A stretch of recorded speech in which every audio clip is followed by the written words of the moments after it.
100% MP fund പ്രയോജനപ്പെടുത്തിയ അപൂർവം ജനപ്രതിനിധികളിൽ ഒരാളാണ് AM Arif. അന്വേഷണ ഏജൻസികളുടെ മറവിൽ ജനാധിപത്യ പ്രവർത്തകരെ വേട്ടയാടിയ ബില്ലിനെതിരെ ശബ്ദിച്ച കേരളത്തിൽ നിന്നുള്ള ഒരേയൊരു MP.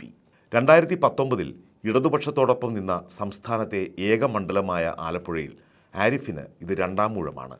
പക്ഷേ ജനകീയനായ MP എപ്പോഴും ഒന്നാമത് തന്നെയാകണം എന്നുറച്ചാണ് പ്രവർത്തകരുടെ മുന്നേറ്റം. അതിനൊപ്പമാണ് വോട്ടർമാരിൽ നിന്നുള്ള പ്രതികരണങ്ങളും. മുതിർന്ന നേതാവിനെ തന്നെയാണ് ആരിഫിനെ നേരിടാൻ കോൺഗ്രസ് ഇറക്കിയിട്ടുള്ളത്.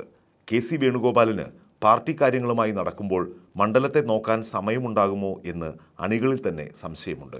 രാജസ്ഥാനിൽ നിന്നുള്ള രാജ്യസഭാംഗമായിരിക്കെ 2 വർഷം ഇനിയും കാലാവധിയുള്ള സീറ്റും കളഞ്ഞ് എന്തിന് ആലപ്പുഴയിൽ വന്നു എന്ന ചോദ്യത്തിന് ഉത്തരമില്ല. അഥവാ ഉത്തരം പറഞ്ഞു നിൽക്കാൻ ശ്രമിച്ചാലും ജനങ്ങൾക്ക് അത്ര ബോധ്യപ്പെടുന്ന സാഹചര്യമല്ല. ഇദ്ദേഹം ജയിച്ചു കയറിയാൽ രാജ്യസഭാ സീറ്റ് ഒഴിയേണ്ടി വരും. അത് BJPക്ക് അവസരമാകും.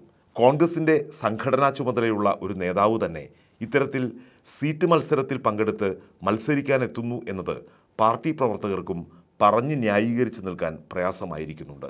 ശോഭാ സുരേന്ദ്രനാണ് ആലപ്പുഴയിൽ BJP സ്ഥാനാർത്ഥി.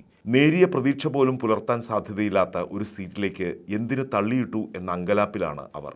BJP സംസ്ഥാന ഘടകത്തിലെ പടലപ്പടകളിൽ ആലപ്പുഴയ്ക്ക് ഒതുക്കപ്പെടുകയായിരുന്നു എന്നാണ് അടക്കം പറച്ചിലുകൾ.